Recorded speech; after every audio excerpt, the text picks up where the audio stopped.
10 subscribers on YouTube. Holy cow.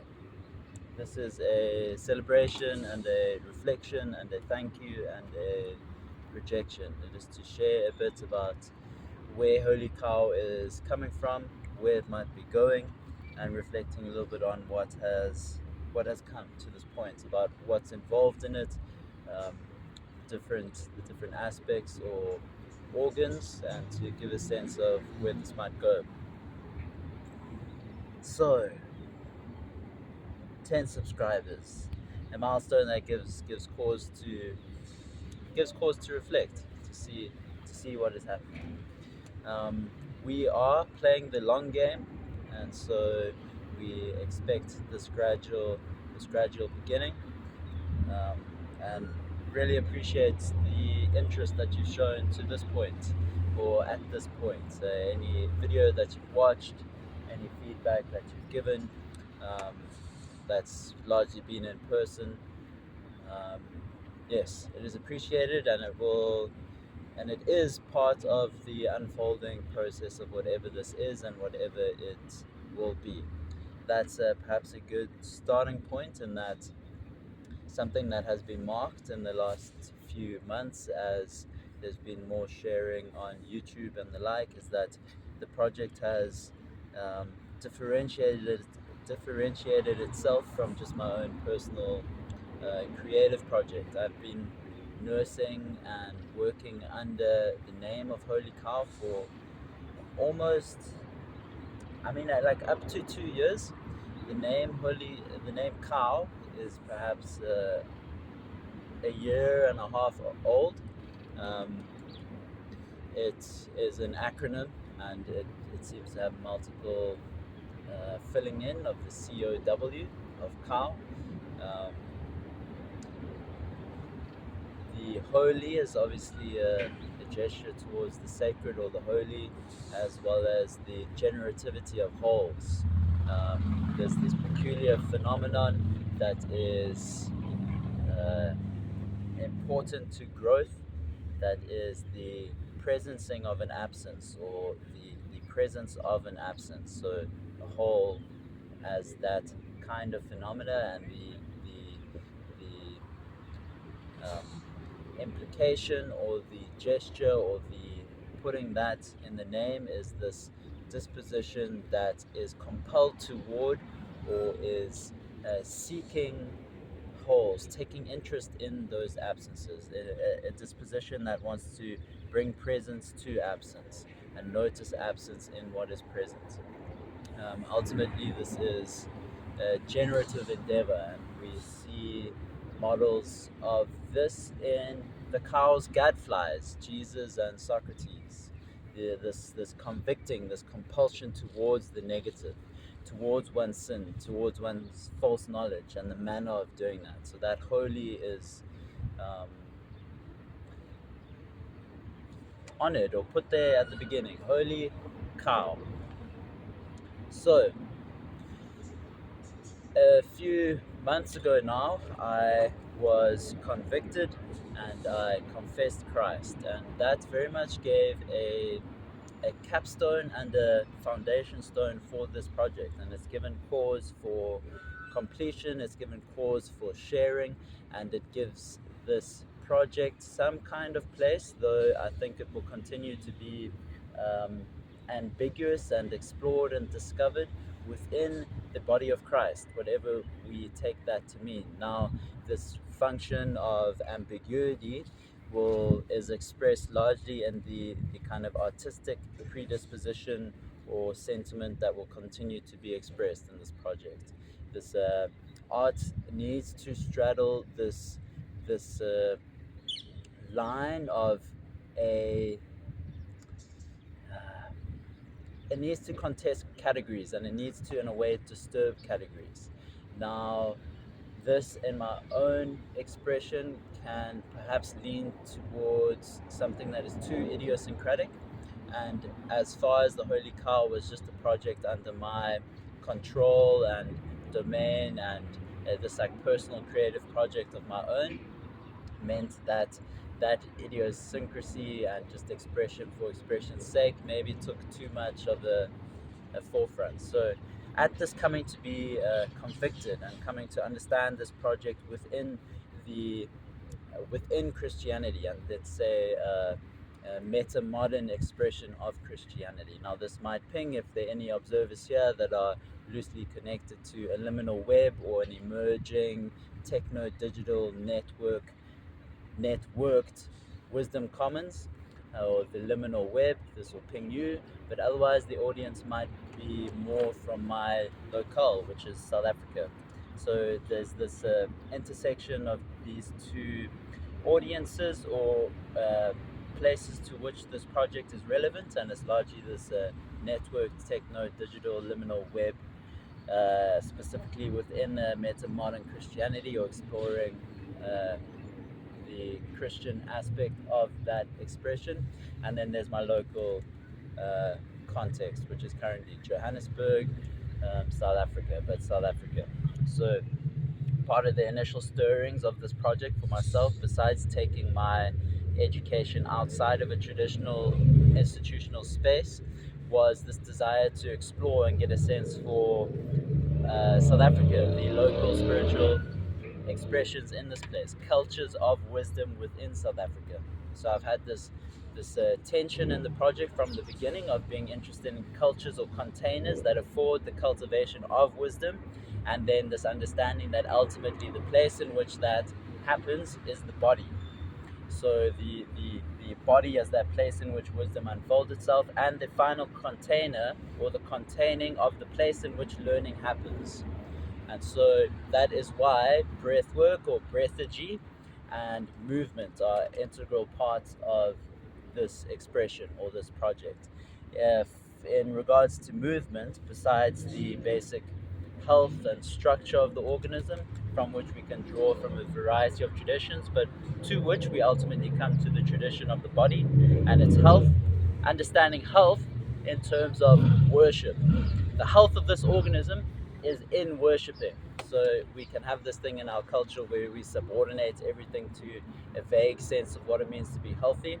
The holy cow is taking a strong posture. It's saying that the functionality of this organism, its very structure, is best expressed in its worshipping capacity. So then the question of how or why or what is healthy worship is then a guiding question, and it takes the organism itself to be the indication and the measure for where we're going right or where we're going wrong. So in breathagy and movement, there's this trifecta of qualities that are the guardrails and the thing sought and the manner in which the thing is undertaken. It is joyful, holotropic, perpetuity. Joyfulness as the basic standard, the thing sought and the manner in which the movement should be conducted, its predominant quality. Holotropic towards wholeness, and that's the wholeness of the organism. So when moving, when breathing, when engaging, there's this propensity, this orientation towards greater wholeness.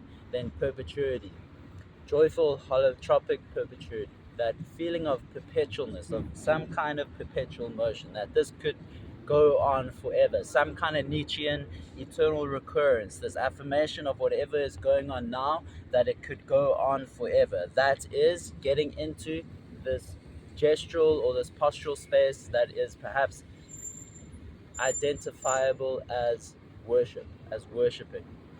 Worship as being within this mode that is eternally affirming.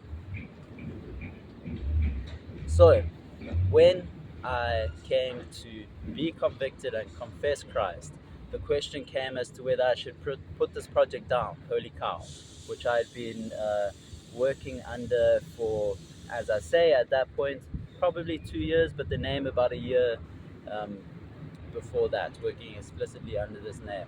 So this project is it's discovering itself, it's revealing itself, and this is one of the milestones in that process of it being discovered, and it's discovering itself. So as I say,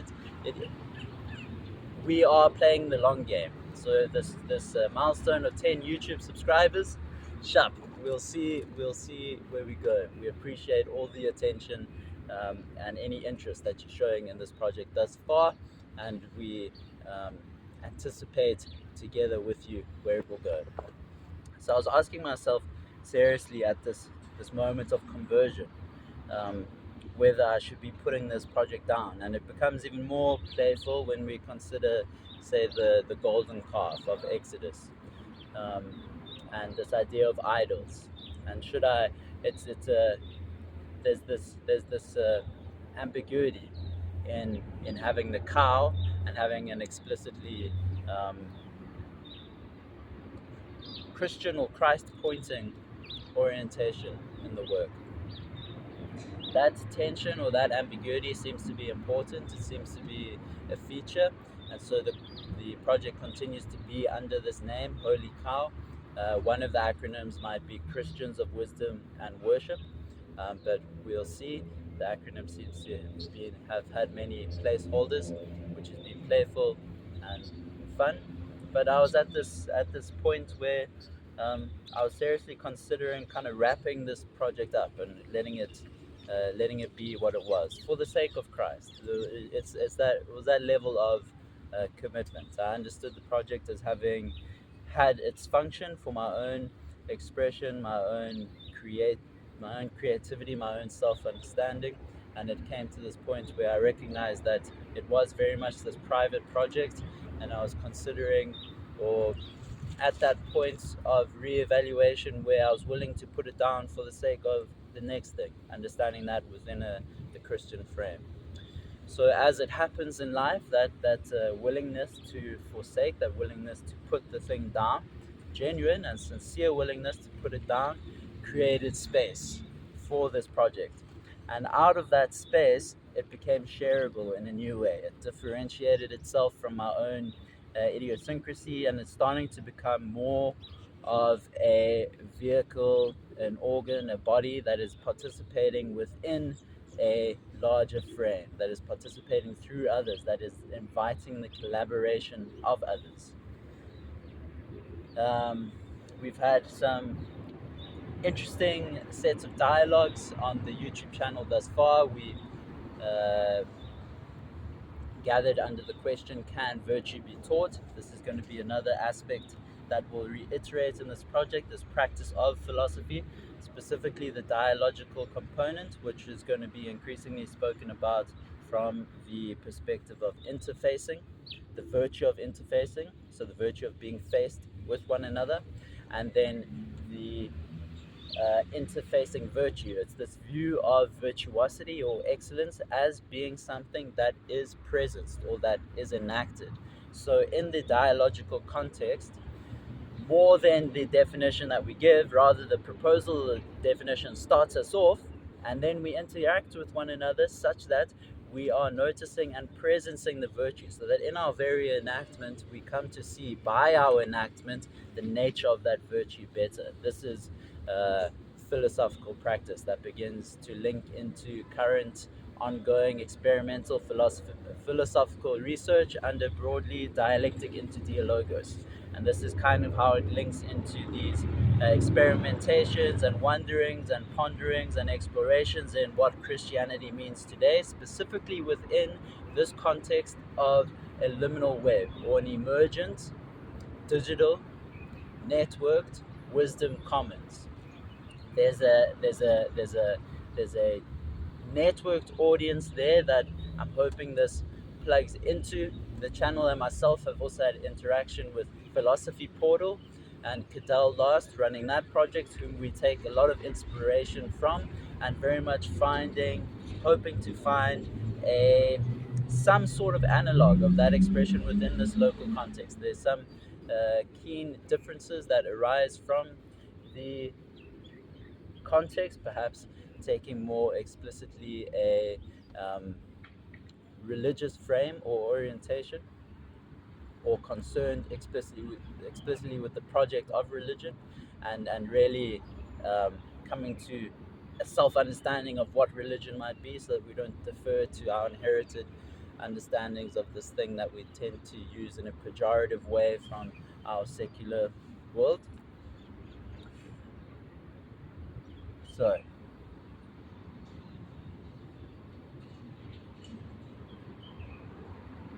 I've been gunning at it. I lost my train of thought a little bit there. The other audience would be if you are a South African local, if in some way you are involved in the scene in South Africa, movement, if you're within a wisdom tradition that has been imported here or that has arisen from this context, there's things to. I, the cow is hoping to bridge in some way this local and this techno digital, and there's a information passing back and forth that will be, I think, generative and useful. So it's posturing itself sort of in that manner. Part of the original kind of inspiration for this project, as I've mentioned, was my own desire to become more familiar with the local expressions of spirituality within my context. So I went and specifically sought out and have studied sangomas and the like, traditional spiritual expressions, which is deeply entrenched in integrating ancestry, which I think still has relevance within a global context. We have this history of family constellation therapy, finding its inspiration within Zulu culture here and being exported into a psychological context in the West. I think there's still information to be gathered within the nature of that integration. But then ultimately, that question to find the to at least get a deeper sense of indigenous spiritual expression in this context brought me in the end to Christ, which was very interesting. And having come to Christ, I find myself in a within that tradition in this context in a very interesting manner. So the last thing that I'll say here is just presencing this framing Rainbow Nation, which was coined by Desmond Tutu. Desmond Tutu titled his book reflecting on that transition from apartheid into the new democratic South Africa, the Truth and Reconciliation Committee, titled this book No Future Without Forgiveness. I take that very much as being a central aspect of the spiritual inheritance of this land, spiritual value that has informed this land, and how that translates into the social and the political. That intersection continues to be interesting and continues to be a subject of concern or interest. We have practitioners here of in philosophical counseling, which is also a subject that I've poured into in terms of seeking some professional expression, so that I'm not sitting here. Actually, I'd love to be sitting here with the guys taking the trash away, but there's a lady, Helen Douglas, who practices in Howard Bay, who, from her involvement in the apartheid, in the liberation struggle for apartheid, wrote a book called Love in Arms. How do we integrate love with the need to encounter force and aggression? So in real lived context, how does one enact love? It's our dialogue around virtue brought us to this virtue that presents between us as being appropriate opposition, how to be appropriately opposed. So our philosophical research, experimental research, researching the virtues as they appear to us in this moment and time, is a presencing of both the virtue that is expressing itself and that which is to be more cultivated so as to be responsive to the moment. Let me pause it here and say a final thank you. I hope this gives a sense, but I encourage you and I remind myself and I remind you that this project is playing the long game. It will unfold itself through time, and we will get there together. I'm being chased a little bit now. Really appreciate any time and attention that you've given this channel, and stay along.